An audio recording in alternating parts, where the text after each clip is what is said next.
Hey all, it's Taters. We are watching war number 5, I believe, against MNG. Coming into this war, we were 4-0 and we were sitting in 3rd place in the standings. Great time to match MNG. They were slightly behind us. I think that they lost their first war of the season. But I'm taking path 5 here. Of course, a 565 Killmonger on node 29 again. So I've got Morningstar for the synergy. You guys saw there I've got a Mephisto on node 10, and I'm going to be using Blade, obviously. Scouted the pass beforehand and presumed that this would be a Mephisto. And if it wasn't a Mephisto, then I would use Magic, because it is a defensive node, and like Mordo sometimes is here, and he can be pretty annoying. Strategy here is pretty standard. I want to I'm trying to bait his L1. He got that power start from the node, and then it's a defensive node. And once I start hitting into him, he'll get his aura, and we'll start gaining power. So that's why I was baiting out the L1 to start the fight. I was fortunate there that he threw his L2. He was pushing on that 3rd bar power, and I'm going to try to bait him out here again. Didn't happen on the L1. Just try to get him to throw that L2. And then if I can get to an L2, I'm hoping that that will finish him off, and it does. So only one of his 3 regenerations procced due to danger sense, which is very nice. All right, and then here we have a 565 champion here. I checked his profile. I did the calculator. This is a Void, and this is a heal block node, so it's a pretty good spot for a Void, I think. It's also power reserve and unblockable 1, so and kinetic reactor. So I am just trying to trying to be careful here. If you guys want to be super extra careful, of course, you can wait out his debuff timer. I generally kind of don't pay attention to it when I'm using Void. Just seems to throw off my rhythm. Now here, I don't know what happened. I think I just let off of my block. So that used one of my 3 indestructible charges, and then I go for the intercept for some reason. Really stupid. And I missed, obviously. I don't even know why I did that.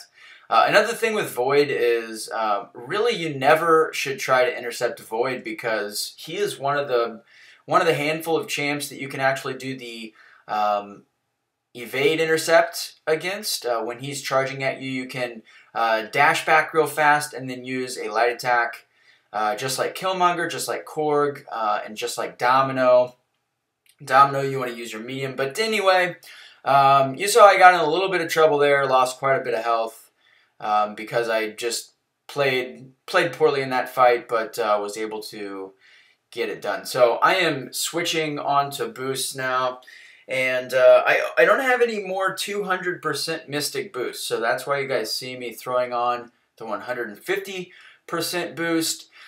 And then I do throw on the Power Start 1 boost. I'm going to be using that in this fight and the next fight. I knew that this was Hyperion going in. I start the fight off with a parry, so that I can trigger Masochism while he's already at 100% anyway, and then I'm able to parry him and get to my L2, which is sweet. So this is energy resist, the key component against Hyperion, really in any fight, in my opinion, because he's got such a long reach on his heavy, is once he throws his heavy, go ahead and interrupt his heavy. It's pretty simple. You see, here he gets that power gain. If I'd waited out his heavy, there's a possibility that he could have thrown that L3 that he had. So pretty easy fight here. I think I'm going to pop a little small potion here just so that I'm 100% going into this fight. And again, I've got the 12% Mystic Special, the 150 power, and then the Power Start plus all of the champ and attack boosts.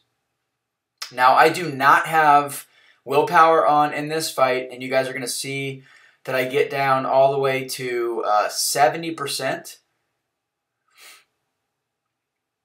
and before that bleed wears off. So it's a 30% double edge bleed, and I wish that there was something to spice this fight up, because at this point you guys have seen me take 4. This is the 5th video, so yeah, you guys have seen me, or the 4th video. You guys have seen me take 4 Killmongers on node 29. 1 455, and then 3 565s. It's the same fight every time. I use the same strategy. One thing that does kind of change based on just circumstance would be boosts and some of the masteries. 100% of the time taking this fight, I run 3 out of 3 in double edge, and at least 2 out of 3 in recoil. We could do the math here when I throw my L2. But yeah, so I'm running full 3 out of 3 recoil in this fight. I lost 10% of my health when I threw that L2. And as I mentioned in the last video, I generally like to do really heavy offense in this fight.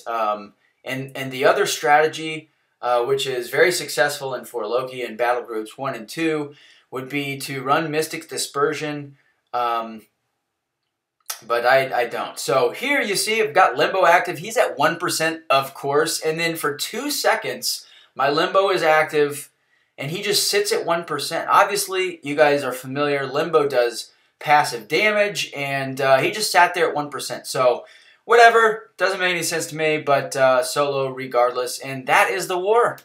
Thank you for watching.